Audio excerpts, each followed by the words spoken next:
Bonjour à tous, Nadine Morillo du Cariforef. Donc, je suis heureuse de vous retrouver cet après-midi pour donc vous permettre de découvrir les nouveautés d'un programme que pour beaucoup, je suppose, vous connaissiez déjà, donc Visa Métier, hein, les actions qualifiantes du programme régional de formation qui, du coup, connaît quelques nouveautés dans sa nouvelle programmation 2023-2026. Donc, Jérémy Josso de la direction de l'emploi, de la formation professionnelle et de l'apprentissage de la région va en fait vous présenter ces nouveautés dans une première partie qui devrait nous prendre une grosse demi-heure. Au sein de cette première partie, on aura deux Zooms. Donc, un premier par Nathalie Vavasseur de la Chambre de commerce et d'industrie de Sarthe, qui est du coup coordonnatrice de la démarche d'accueil des apprenants en situation de handicap et qui va faire un Zoom sur cette démarche. Et aussi Suzy Rimasson, qui est déléguée territoriale orientation emploi à la région, qui va faire un Zoom, elle, sur les plateformes de mobilité accessibles dans les différents départements. Et puis, en deuxième partie, donc Maëlle Desdevises, également de la DEFPA à la région, vous présentera les nouveautés en matière de rémunération et puis, par ailleurs, la charte des droits et devoirs. Et on terminera en vous montrant comment accéder à la programmation des actions Visa Métier et puis une conclusion avec notamment l'annonce des réunions de lancement dans les territoires. En termes de consignes, donc, vos questions sont les bienvenues parce qu'elles aident aussi les intervenants à venir préciser certains points. Par contre, vous êtes très, très nombreux. Donc, la consigne, s'il vous plaît, c'est... vous venez de voir le sommaire. On va régulièrement faire des rappels pour vous dire où on est dans le sommaire. Merci de ne pas anticiper les questions. On a compris qu'il y avait sans doute beaucoup de questions sur la rémunération. Ce sera la deuxième partie avec Maëlle Desdevises. Donc, s'il vous plaît, pas en première partie. Et puis, voilà, pas de commentaires. Si on veut essayer de répondre à un maximum de questions, déjà les traiter en live, c'est pas facile. Donc, merci de ne pas poster de simples commentaires. Et si on n'arrive pas à répondre à toutes les questions aujourd'hui, ce qui est probable vu le nombre de participants, il y aura en fait du coup un support de questions-réponses qui vous sera adressé d'ici, prochainement. Et dès cet après-midi, nous nous engageons à vous envoyer le support. Voilà le support qui est partagé à l'écran et puis le lieu où vous pourrez revoir le replay d'ici une semaine maximum du webinaire qui est enregistré aujourd'hui. Voilà, sans plus attendre, nous allons pouvoir démarrer et donc Jérémy, je te donne la parole pour nous présenter les grandes nouveautés de Visa Métier. Merci et bonjour à tous. Donc Jérémy Josso, moi je suis pour le conseil régional référent Visa Métier.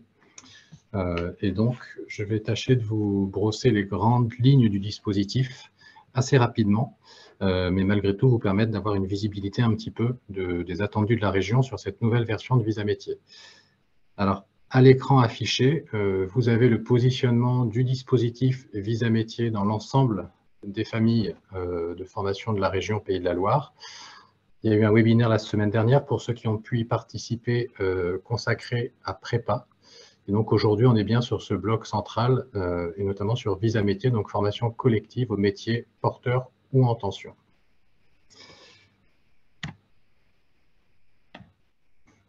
Le dispositif Visa Métier, cette première diapositive, elle est assez générale. On l'a appelée philosophie du dispositif en réalité pour vous présenter les grands axes du dispositif.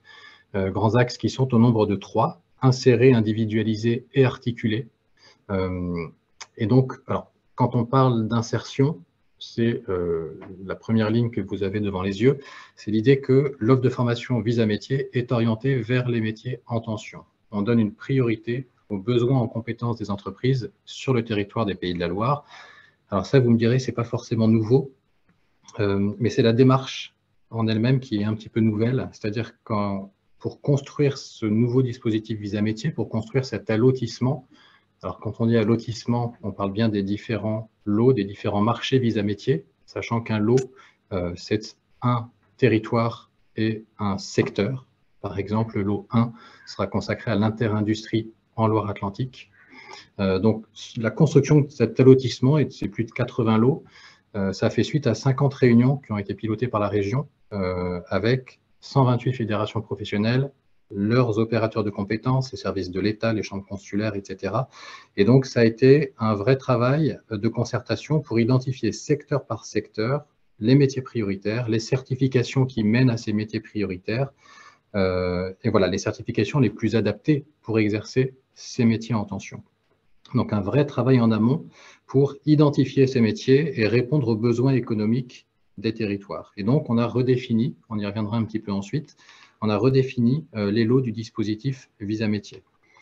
Et en complément de ce travail avec les acteurs du territoire, évidemment, des remontées de besoins qui ont été faites par les valideurs, Pôle emploi, mission locale, département, et pas que, c'est-à-dire un ensemble de partenaires qu'on a mobilisés pour nous aider à identifier ces secteurs, ces métiers en tension, qui recrutent, et les formations qui y mènent. Donc ça, c'est un premier axe très fort du dispositif, le fait que cette offre de formation soit orientée métiers en tension, orientée vers des besoins économiques remontés du territoire. Le deuxième aspect, c'est les parcours individualisés. Alors ça aussi, on y reviendra un petit peu ensuite. Quand on dit parcours individualisé, ça parle à beaucoup de monde, je pense ici. On parle bloc de compétences, certification partielle, possibilité de modules complémentaires, etc. Donc, j'y reviens pas forcément de façon approfondie, puisqu'on en reparlera ensuite.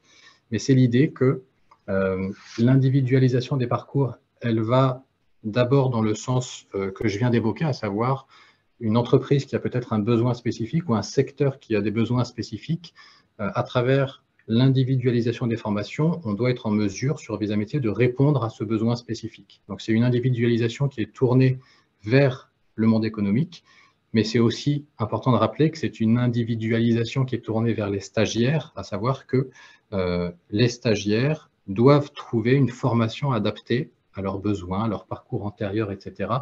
Et donc, la formation doit pouvoir s'adapter à tout un chacun. Donc, on est à la fois là dans un objectif, pour un petit peu synthétiser cette idée d'individualisation, un objectif de répondre à des enjeux économiques, mais d'être à l'écoute également du parcours et des besoins des stagiaires. Et enfin, troisième axe de ce dispositif Visa Métier 2023, c'est le renforcement du lien prépa-visa. Alors, vous voyez un schéma qui parlera à certains, encore une fois, si vous avez participé au webinaire prépa de la semaine dernière. Vous avez ici listé un certain nombre d'items, donc priorité aux stagiaires prépa dans les formations qualifiantes Visa Métier, désignation d'un référent prépa dans le groupement Visa Métier, et un petit peu plus bas, vous aurez sa correspondance, désignation d'un référent Visa Métier dans le groupement prépa, présentation des métiers en tension et des formations qualifiantes par les organismes Visa aux stagiaires prépa, ouverture de plateau technique, des organismes Visa pour les stagiaires prépa, présence d'un OF Visa Métier dans le jury de validation prépa. Donc, c'est une liste alors, qui n'est pas forcément exhaustive, mais qui montre la volonté qu'on a eue de renforcer ce lien qui existait déjà, mais de le renforcer davantage entre prépa et Visa. Et tous ces items que vous avez devant les yeux, l'idée, c'est de les matérialiser par la signature d'une convention entre organismes de formation, prépa et Visa, dans les mois qui suivent la notification du marché. Donc, c'est une convention qui, très concrètement, va reprendre ces aspects sur le plan théorique, mais qui devra aussi apporter des précisions concrètes, techniques, sur, par exemple, les coordonnées des référents, un calendrier de mise à disposition des locaux, etc. Donc, voilà, on aura une convention qui matérialisera ce troisième axe de Visa Métier 2023-2026. Alors, concernant le public cible, le public éligible d'abord, donc ce sont les personnes en recherche d'emploi de plus de 16 ans, alors sous réserve des conditions réglementaires d'exercice des métiers de tout niveau. Et on mentionne également les personnes placées sous main de justice. Là-dessus, pas d'évolution, c'est tout simplement une obligation du Code du travail qui fait que la région doit financer et organiser la formation professionnelle des personnes sous main de justice. Donc ça, c'est notre public éligible. Dans ce public éligible, on cible un public prioritaire. Alors d'abord, et vous l'aurez compris vu ce que je viens de dire, les personnes qui sortent d'une formation prépa, qui doivent être accueillies sur une formation Visa dans les meilleures conditions possibles et de façon prioritaire. On vise également les personnes en situation de handicap. Quand on parle de public prioritaire, personnes en situation de handicap bénéficiaires de l'obligation d'emploi, les BOTH. On va y revenir juste après, quand j'aurai fini cette diapositive, donc je ne m'attarde pas plus là-dessus. Et des cas spécifiques d'éligibilité, alors on en a un certain nombre, qu'on connaissait déjà par le passé ou pas. Je ne vais pas forcément y revenir ici, parce que ce serait dresser une liste de tous les cas spécifiques, ce qui n'aurait pas grand sens dans une présentation générale. Par contre, il y a un cas spécifique d'éligibilité sur lequel il est intéressant de revenir à ce niveau, c'est celui des stagiaires qui sont embauchés en cours de formation visa métier. Très concrètement, ce sont des stagiaires qui quittent la formation visa métier pour un emploi, donc ils l'arrêtent en cours de route, et ils reviennent, alors dans un délai de 6 mois qu'on a fixé, ils reviennent en formation, donc sous statut de salarié, puisque de fait ils ont été embauchés, donc ne sont plus stagiaires de la formation professionnelle, ils reviennent en formation sous statut de salarié pour passer la certification et terminer leur parcours. Donc ça, c'est un cas spécifique, puisque de fait, la personne est bien salariée, dans lequel elle peut revenir sur le dispositif visa métier pour terminer son parcours. Et donc, selon des modalités, une organisation qui vont être co-construites entre le stagiaire devenu salarié, l'organisme de formation et l'employeur. Donc, c'est un cas spécifique d'éligibilité parmi d'autres, mais sur lequel il était assez important de revenir, puisque potentiellement intéressant pour les stagiaires devenus salariés. Et puis, c'est une nouveauté, Jérémy. Et c'est ça, une nouveauté. Alors, ça se faisait vraiment à la marge. L'idée, c'est de le permettre un petit peu plus largement si on rencontre cette situation. Alors, et je vous disais qu'on allait revenir un petit peu sur la situation des bénéficiaires de l'obligation d'emploi. Et donc, c'est ce que nous allons faire maintenant avec ma collègue. Donc, bonjour, Nathalie Vavasseur, coordonnatrice pour la démarche d'accueil des apprenants en situation de handicap sur la Sarthe. Donc, un mot sur le public en situation de handicap, c'est de dire que à aujourd'hui, une personne sur 15 entrant en formation, ça fait 6% des effectifs des personnes en formation sur les visas métiers sont identifiés en situation de handicap. Un petit peu moins, c'est un petit peu moins que sur les prépas et sur le dispositif intégré, mais d'expérience, je sais que c'est pas forcément le reflet non plus de la stricte réalité, puisqu'il y a des personnes qui décident de ne pas forcément mentionner leur situation de handicap. Rappelez que dans les Pays de Loire, on s'appuie sur la démarche d'accueil donc des apprenants en situation de handicap qui est portée par le Conseil régional et la GFIP et qui porte un principe fort d'accès de droit commun dans tous les centres de formation aux personnes en situation de handicap, avec bien évidemment les adaptations qu'il est nécessaire de mobiliser en compensation du handicap. Donc sur la slide suivante, on va reprendre les principes généraux. La clé de la réussite du parcours des personnes en situation de handicap, pour sécuriser leur parcours, ça va être l'anticipation. L'anticipation et encore de l'anticipation. L'idée, ça va être de mobiliser aussi rapidement que possible le référent handicap. Dans chaque organisme de formation, la région souhaite effectivement que soit identifié un référent handicap et ça va être l'intervenant qui va de l'amont à l'aval être mobilisé autour du parcours pour pouvoir identifier, contribuer aux adaptations et il va y avoir un lien nécessaire le plus tôt possible entre le référent de parcours, Cap Emploi, Pôle Emploi, mission locale et le référent handicap pour le plus tôt possible identifier les besoins de compensation et qu'au moment où démarre la formation, on soit tous prêts pour effectivement répondre aux besoins de chacune des personnes. Donc, mobiliser le référent handicap, quand les organismes de formation ont répondu aux appels d'offres de la région, normalement, un référent handicap a été identifié et c'est cette personne-là qu'il faut mobiliser en priorité et c'est elle qui va pouvoir être le maillon au milieu du parcours pour pouvoir être en lien avec les accompagnants, avec les entreprises quand il y a des lieux de stage en entreprise. Donc vraiment, le plus tôt possible, aller vers le référent handicap. Après, on peut avoir besoin en amont qu'il y ait eu, on parlait tout à l'heure d'être bénéficiaire de l'obligation d'emploi. Il y a certaines démarche à faire aussi de reconnaissance de la qualité de travailleur en situation de handicap, notamment pour pouvoir activer le droit d'option sur la rémunération.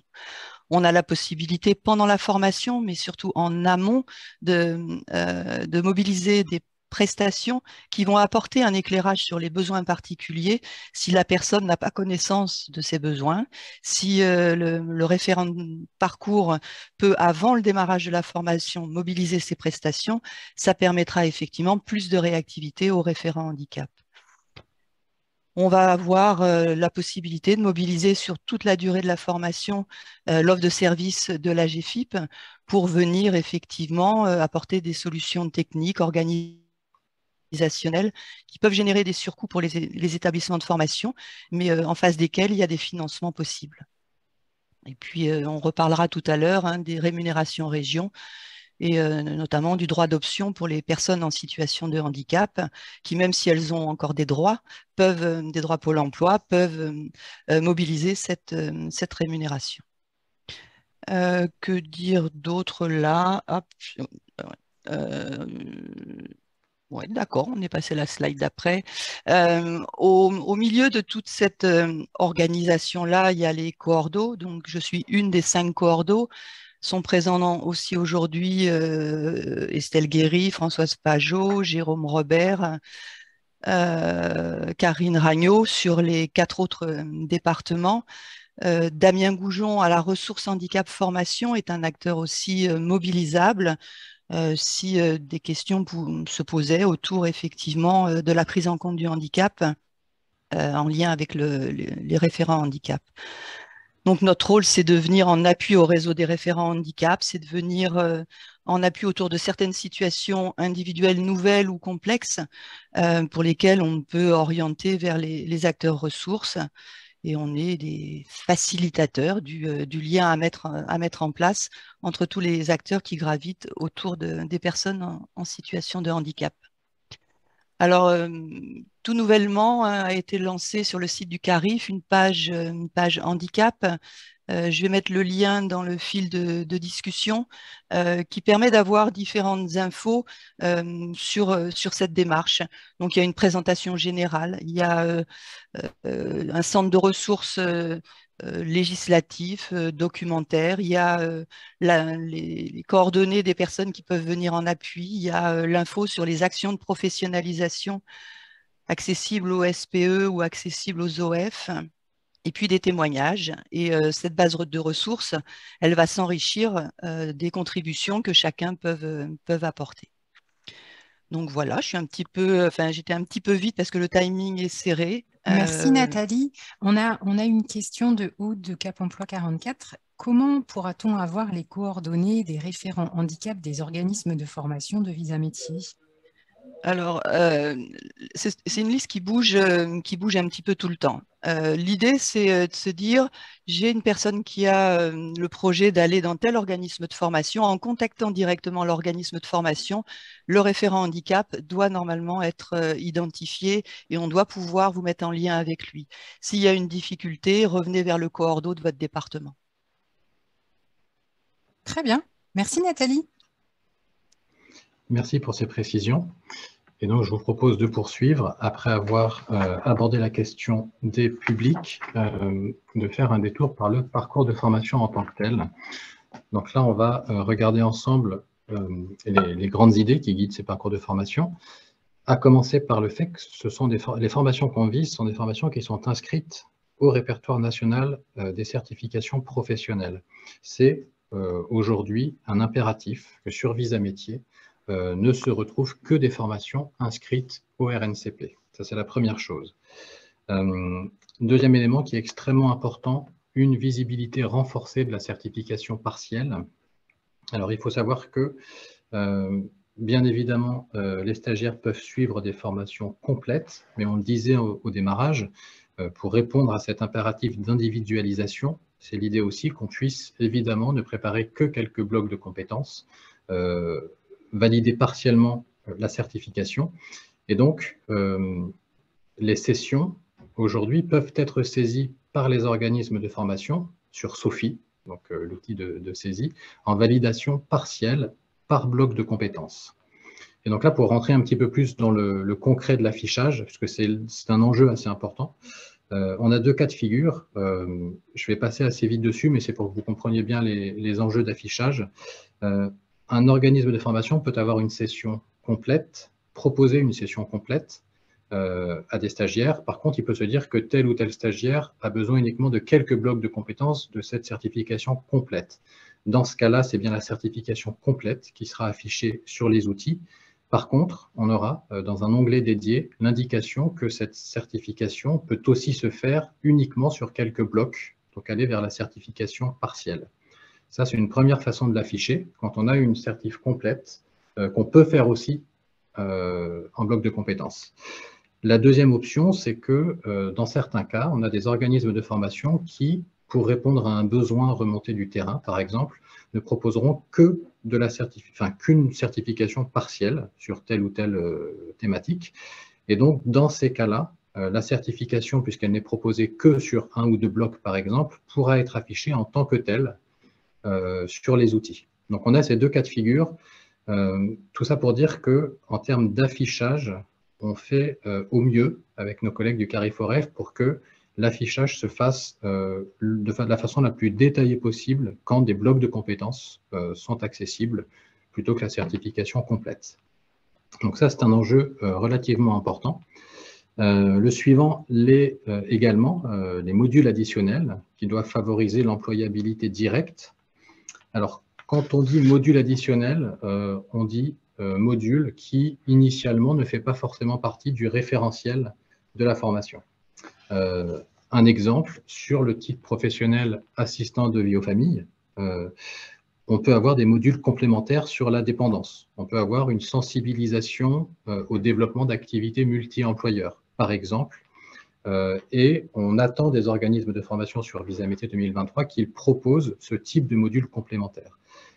D'autres exemples, ça peut être sur le certificat de spécialisation arboriste et lagueur, pour prendre un tout autre secteur, le sauveteur secouriste du travail, le CACES nacelle 2B, le CQP cordiste niveau 1, le stage grimpeur sauveteur dans l'arbre, etc. Donc, c'est quelques exemples très spécifiques, c'est sûr, mais qui visent à dire qu'on a un référentiel de formation, mais à côté de ça, la région est très attentive à ce qu'on ait des modules complémentaires qui soient proposés aux stagiaires pour favoriser leur insertion professionnelle par la suite. Le 4e aspect développé ici, ce sont les entrées et sorties échelonnées. Alors là-dessus, c'est l'idée que la région veille à ce que les formations soient étalées sur l'ensemble de l'année civile. Alors, on ne parle pas forcément, pas systématiquement d'entrée et sortie permanente, puisque là, en termes de mise en œuvre, ce n'est pas forcément évident. En revanche, on a demandé aux organismes de formation de veiller à équilibrer la répartition des sessions de formation sur l'année. Et à ce jour, quand on regarde la programmation prévisionnelle Visa Métier 2023, on se rend compte qu'effectivement, alors ce n'est pas toujours le même point, on aura potentiellement un petit peu plus d'entrées en septembre-octobre, mais tous les mois de l'année, sans exception, sont représentés dans le démarrage des formations. Donc c'est un souci très fort de notre part d'avoir cette programmation échelonnée pour répondre d'une part aux besoins des entreprises à plusieurs moments de l'année, mais aussi aux besoins des stagiaires, à leur parcours, pour qu'ils puissent trouver une formation le plus rapidement possible. Un aménagement des modalités pédagogiques pour une adaptation fine au profil des publics.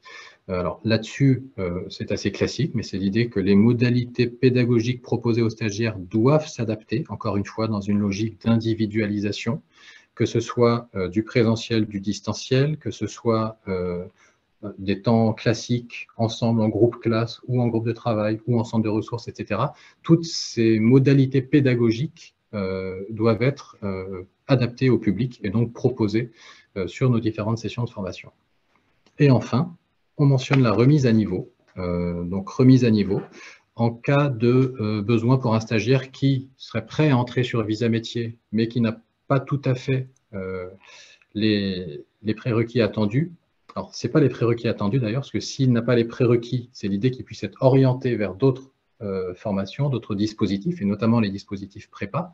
En revanche, s'il est prêt à intégrer une formation Visa Métier, mais qu'il lui manque un petit quelque chose, à ce moment-là, l'organisme de formation Visa doit pouvoir lui proposer une remise à niveau.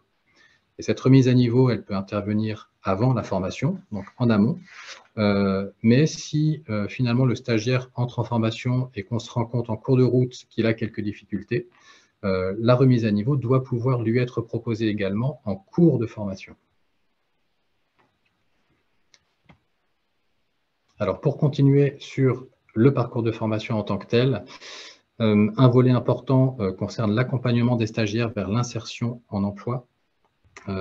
Et là, donc, c'est l'idée, ça rejoint le premier axe que j'évoquais en début de présentation, l'idée d'associer les entreprises à tous les stades de la formation des stagiaires.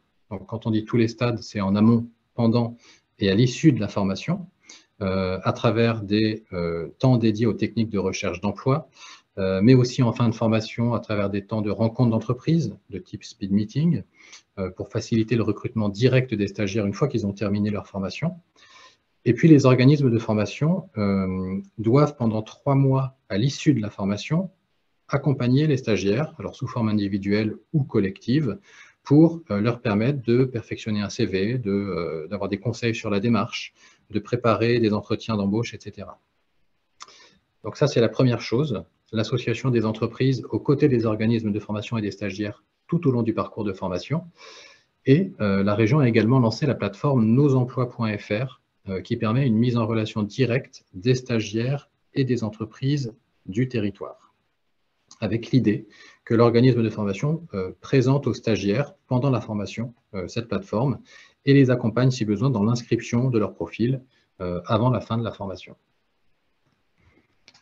Et enfin, dernier élément, la gratuité des formations.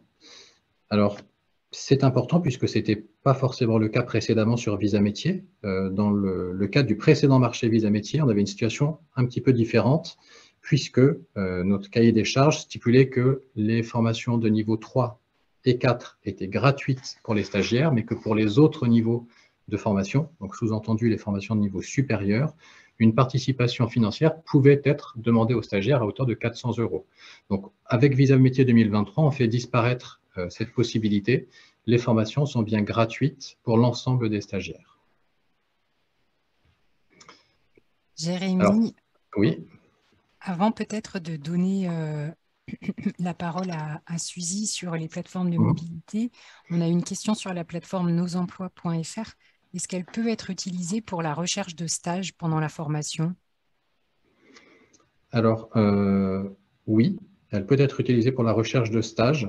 On pourra vous mettre quelques éléments sur la présentation en complément, mais c'est l'idée que les entreprises renseignent au maximum les offres d'emploi dans un premier temps, mais ce qui aussi est de nature à favoriser l'insertion des stagiaires. Les stages en font partie, la recherche d'alternance en fait partie, donc les stages peuvent apparaître sur cette plateforme.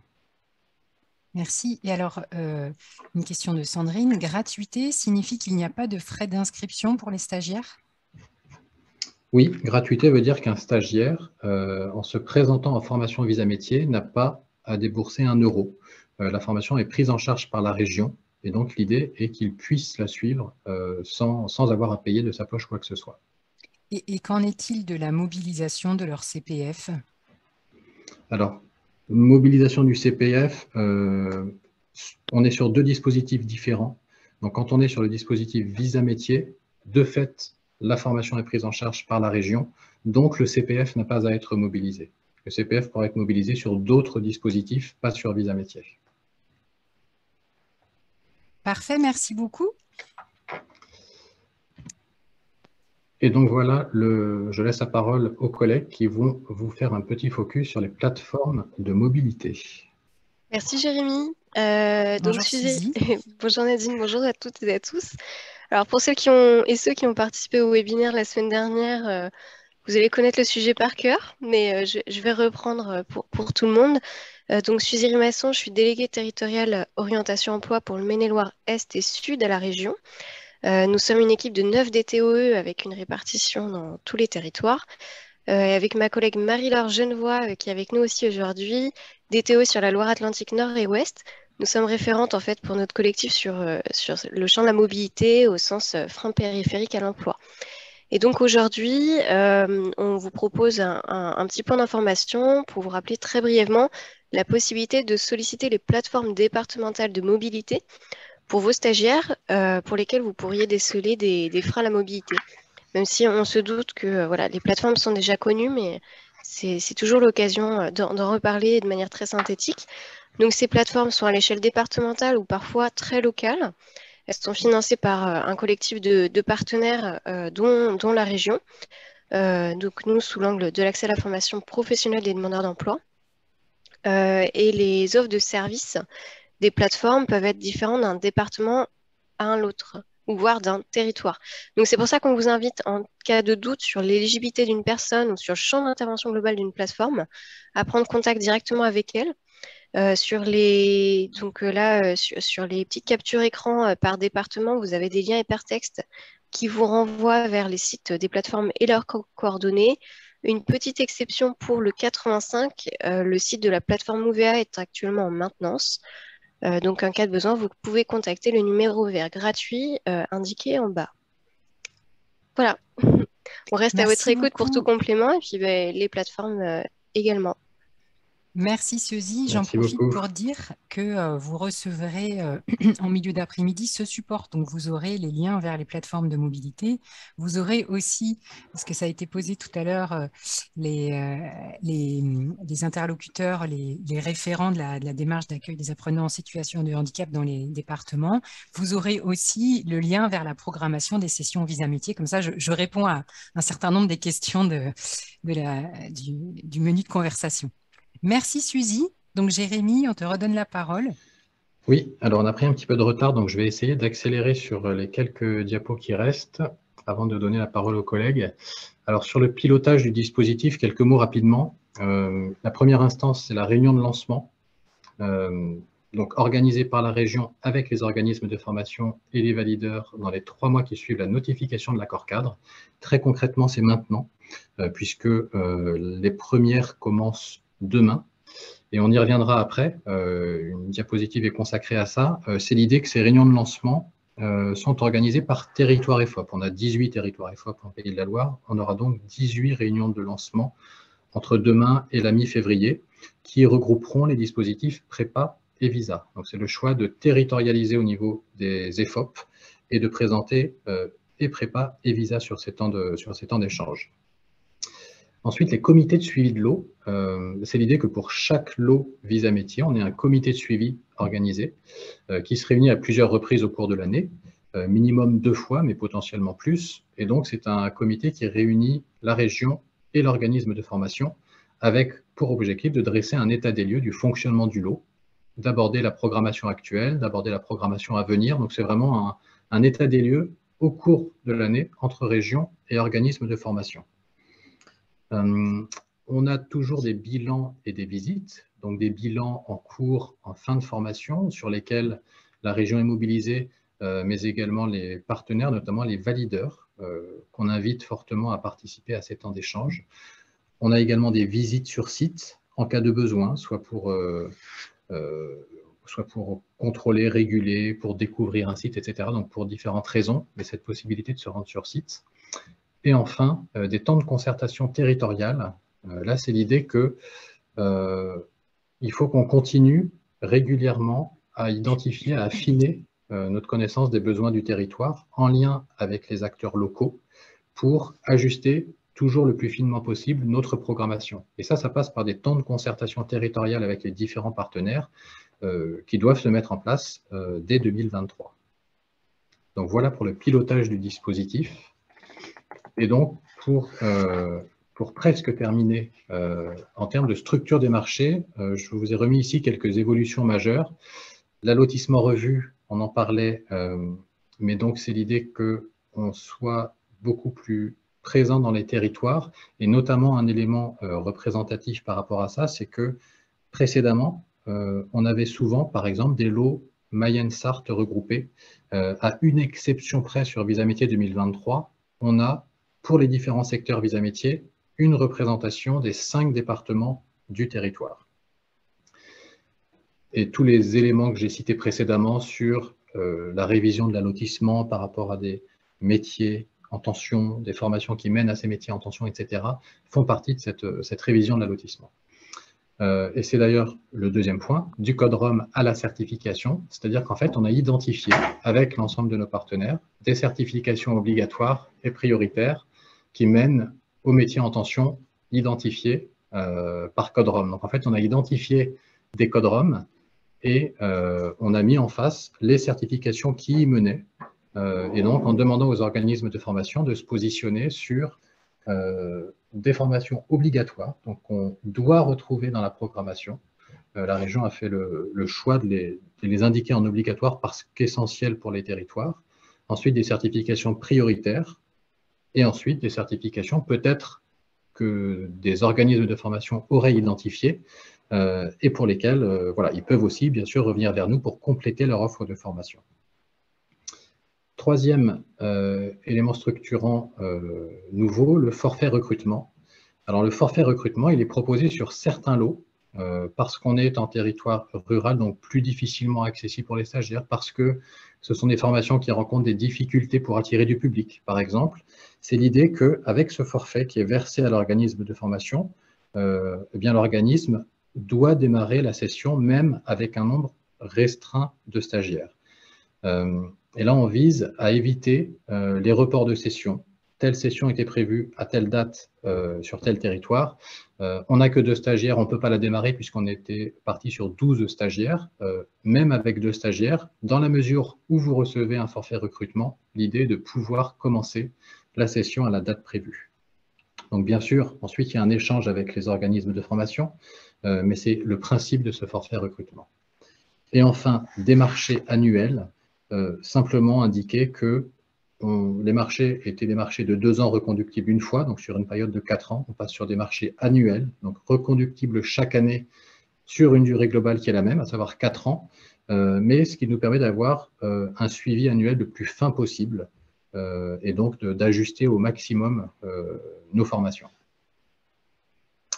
Donc voilà pour ces principales évolutions.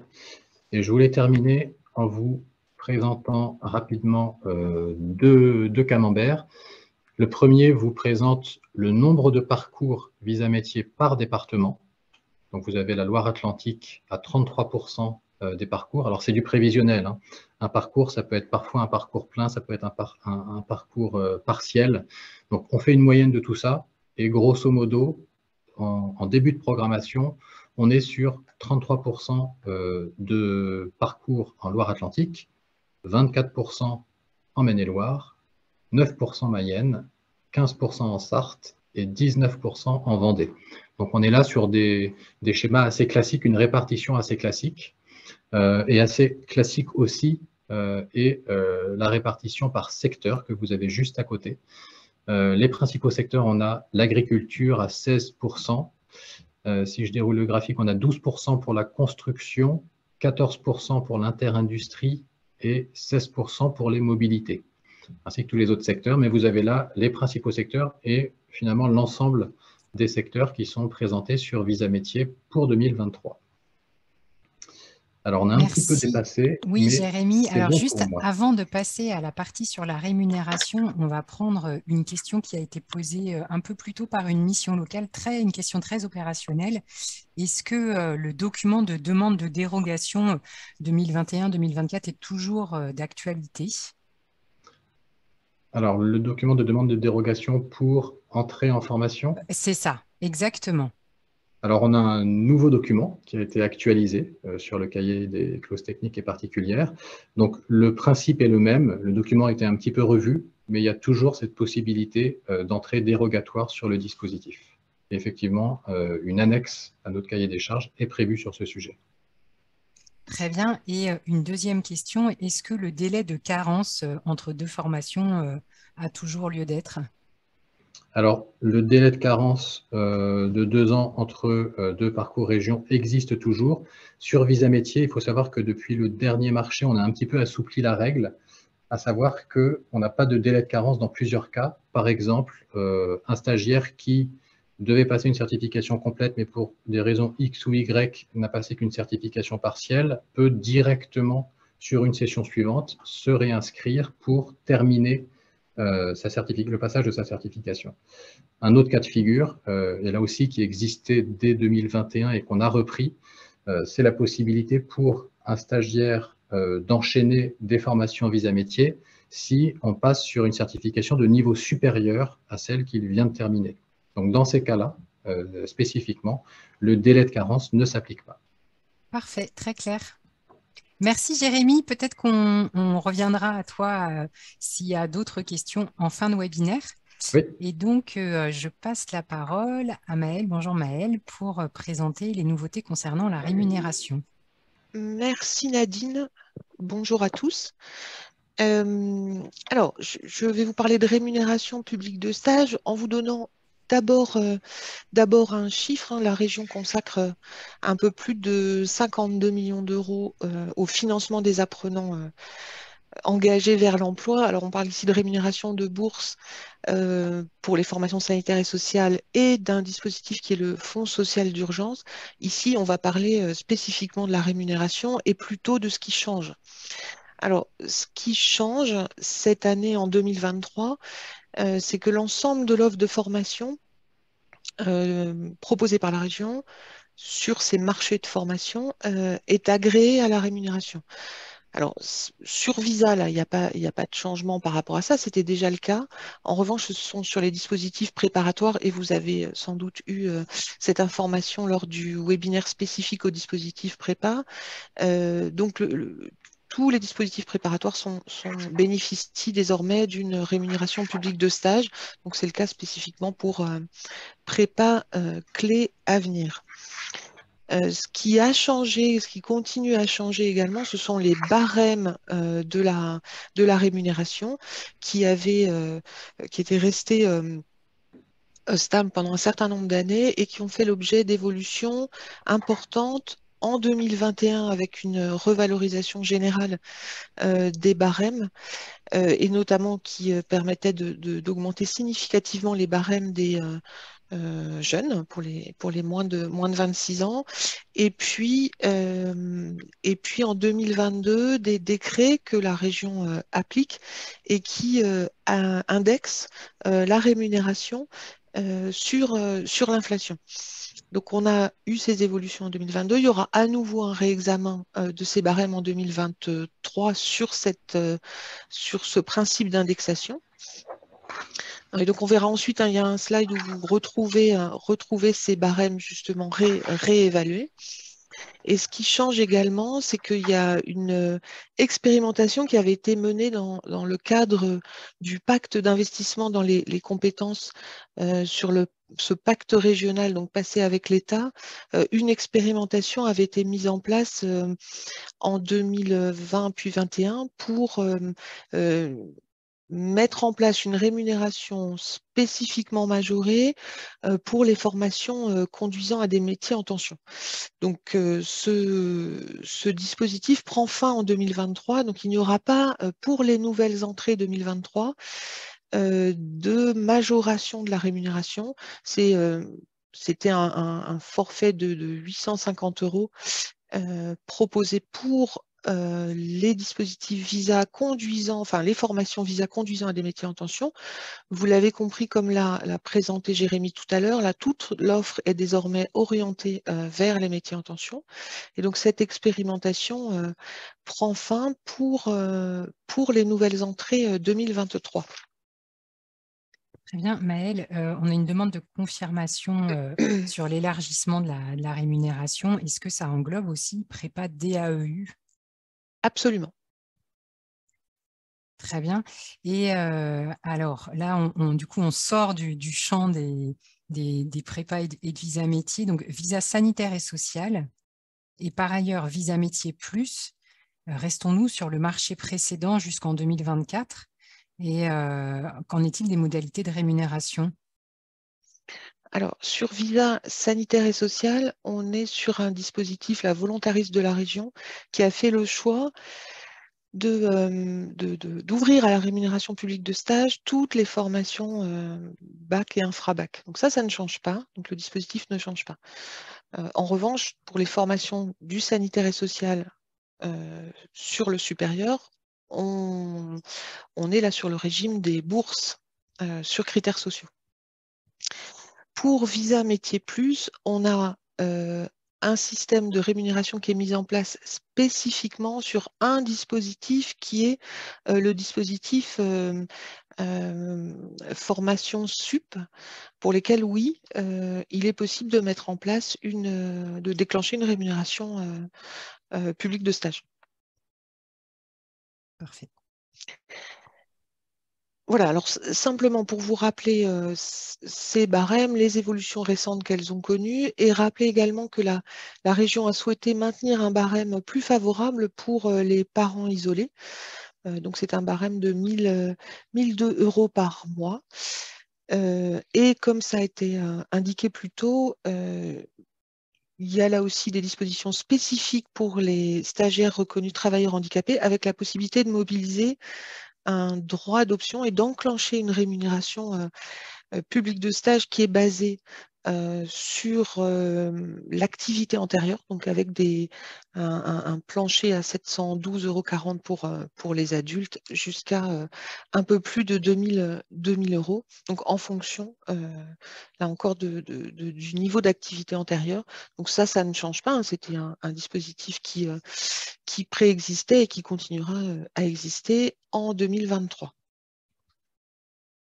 Je crois qu'on a là présenté donc ces barèmes réévalués. Donc on n'est plus sur des chiffres ronds, précisément puisqu'on a augmenté là depuis 2022 de 4% l'ensemble des rémunérations pour tous les publics. Une évolution également sur 2023, le remboursement des frais de transport. Là, on s'est aligné sur ce que prévoit le Code du travail, avec l'application d'un décret qui datait de 2021, qu'on n'avait pas immédiatement mis en place, mais qui sera effectif, qui sera la modalité de retenue pour 2023. Donc, on est sur un remboursement aux frais réels selon les dispositions qui sont écrites, hein, c'est-à-dire qu'on est selon que le stagiaire est mineur ou majeur, les règles ne sont pas exactement les mêmes, avec des remboursements des frais au réel pour un aller-retour mensuel pour les mineurs, mais sur la base d'une prise en charge de 3/4 des frais concernés. Alors que pour les majeurs, on est sur un remboursement total, mais sur un aller-retour par trimestre. Tout cela si si le stagiaire est à plus de 25 km de la formation. Là encore, il faut noter que toujours dans l'expérimentation qui avait été mise en place dans le cadre du pacte, il y avait la possibilité de mobiliser une indemnité forfaitaire pour rembourser les frais de transport. Ceci ne fonctionnera plus en 2023 et on sera donc sur un remboursement au réel. Alors, il faut faire le lien avec ce qu'a présenté tout à l'heure Suzy, hein. Il y a également la possibilité sur les sujets de mobilité de faire appel aux plateformes de mobilité qui interviennent localement ou au niveau de chaque département. Voilà, Merci Maëlle. je crois. Alors, il y a plusieurs questions avant Oui. qu'on passe à la suite.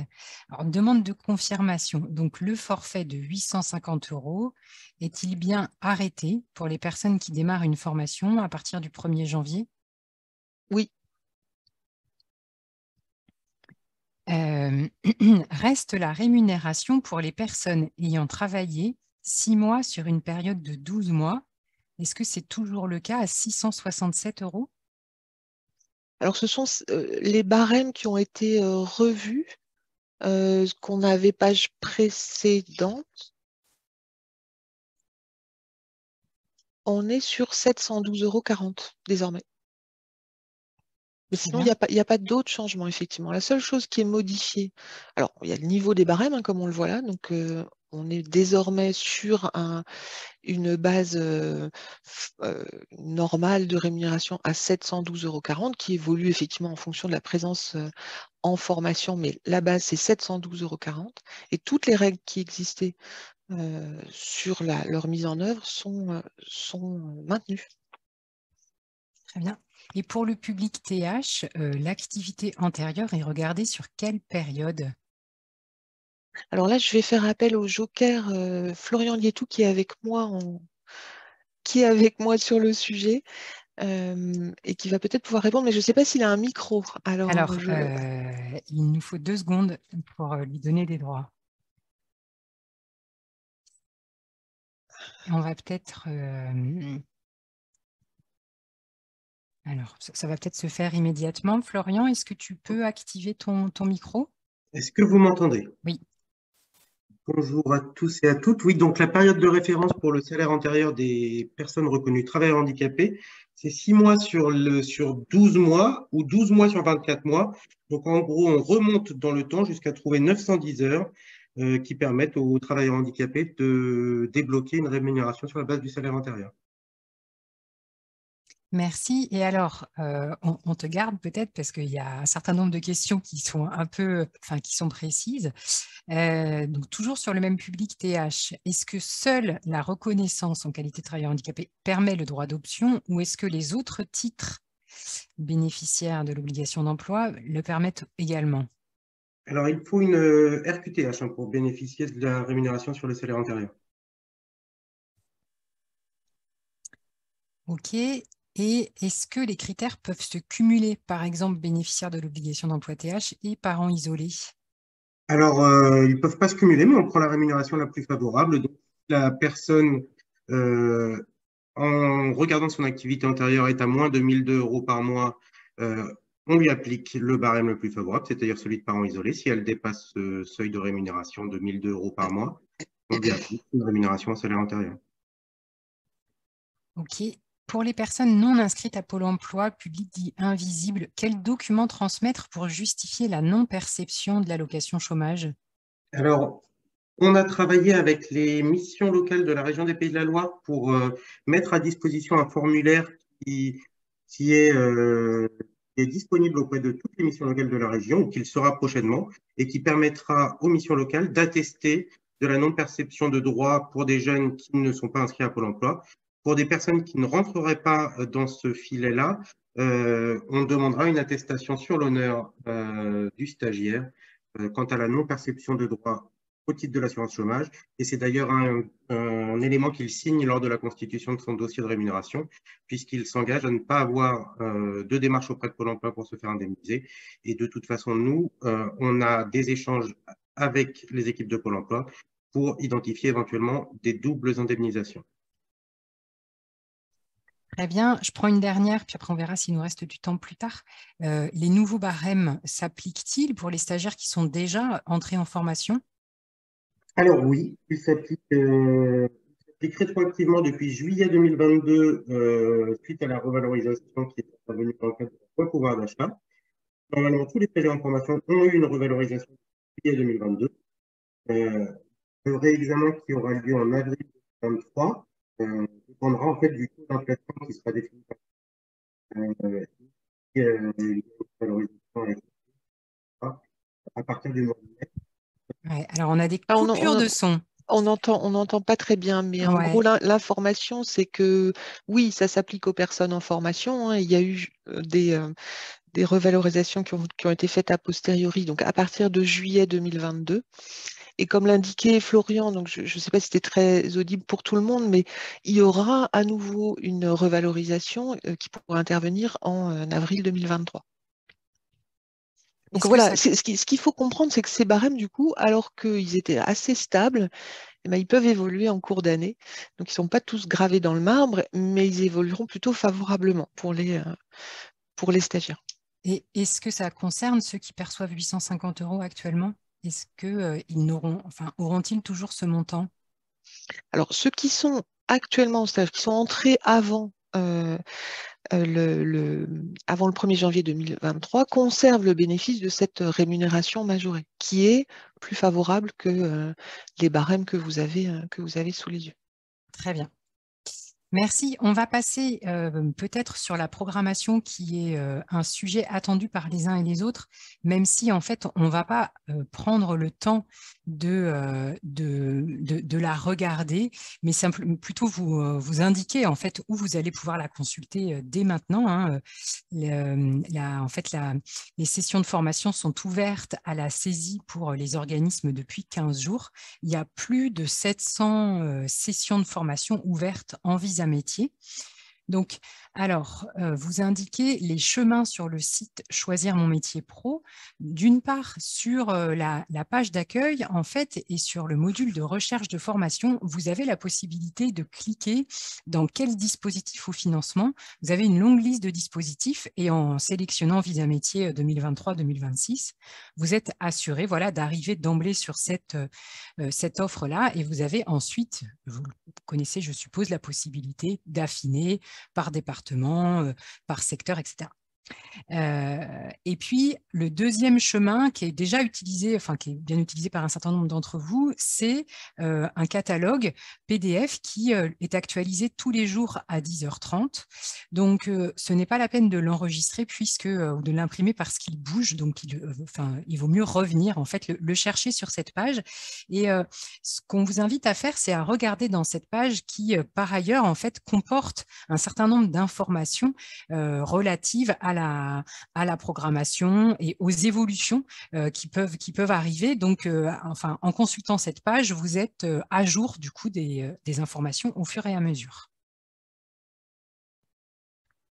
Et puis, une dernière information, il existe toujours la plateforme téléphonique, le 0800 200 303, donc choisir mon métier à votre écoute, qui permet à toute personne, quel que soit son statut, d'avoir un premier niveau d'information pour être aidé dans sa recherche de formation, dans sa recherche d'aide et de dispositifs et avoir une indication sur les lieux d'information et les outils d'information. Donc, n'hésitez pas à en parler à vos publics et même il y a un certain nombre de professionnels qui appellent quand ils ont des doutes, qui ne sont pas certains d'avoir obtenu tous les résultats attendus dans une recherche de formation. Donc, n'hésitez pas à solliciter ce service.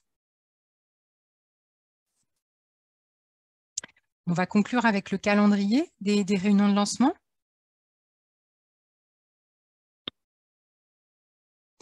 Alors, Jérémy, il faut que tu réactives ton micro.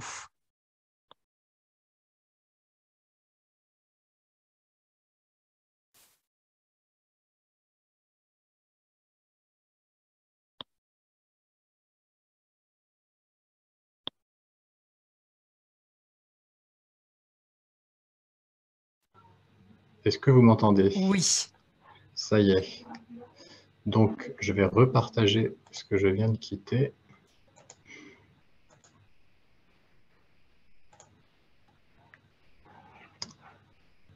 Alors là, vous devez voir quelque chose, mais pas en grand écran. Est-ce que c'est bon?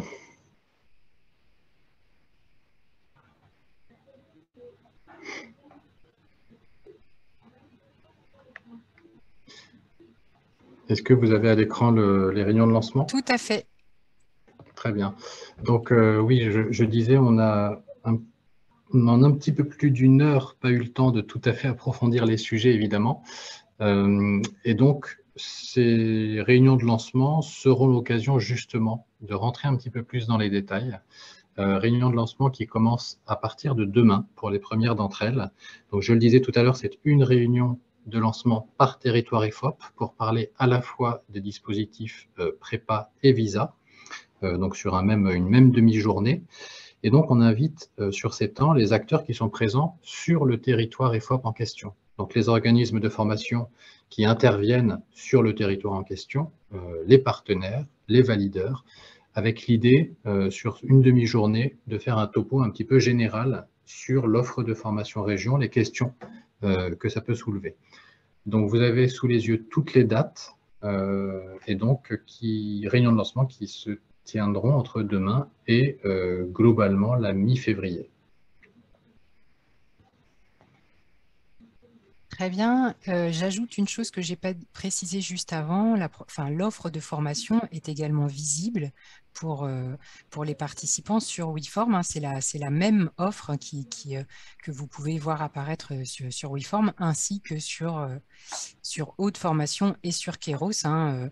Il peut y avoir un délai de 1 à 2 jours entre le moment où vous le voyez sur Choisir mon métier pro et le moment où vous le voyez sur ces autres outils, mais c'est toujours le même flux d'informations. Alors, comment s'inscrire aux réunions de lancement? Où est-ce que ça se déroule? Qui sont les invités? Alors, qui sont les invités? L'ensemble des organismes de formation Visa Métier, évidemment, tous les partenaires valideurs, normalement, via les différents réseaux, des messages sont partis, des invitations sont parties. Si ce n'était pas le cas, alors les lieux également ont été indiqués aux différents partenaires qui étaient destinataires des mails. Si ce n'est pas le cas, n'hésitez pas à revenir vers nous, région. Donc, on a des boîtes génériques pour rentrer un petit peu dans le concret, très technique, mais pfqe@paysdelaloire.fr et pfpi@paysdelaloire.fr. Ce sont les deux sites génériques qui voilà, nous permettront de recevoir votre mail et à la rigueur de vous envoyer, si besoin, les informations que vous n'auriez pas reçues. Alors, ce sera peut-être un petit peu juste pour demain, quoique peut-être que les choses peuvent s'organiser rapidement. Parfait, bah écoutez, on a tenu 1 heure, hein, puisqu'on avait commencé avec quelques minutes de retard. Merci beaucoup aux intervenants pour ces apports riches et puis pour les réponses aux questions. Merci aux participants pour leurs questions et pour leur attention. Évidemment, c'était, comme tu l'as dit, Jérémy, un premier temps. C'est impossible de rentrer dans les détails, mais au moins qui a permis à un grand nombre d'entre vous d'être sensibilisés sur ce qui change dans le cadre de Visa Métier. Eh bien, donc, je vous confirme qu'on vous envoie un mail tout à l'heure avec le support, avec quelques petites informations peut-être en plus. Et puis, vous pourrez accéder également au replay de cette action d'ici quelques jours sur Choisir mon métier pro. On va vous envoyer le lien. Bonne fin de journée à tous. Bonne fin de journée.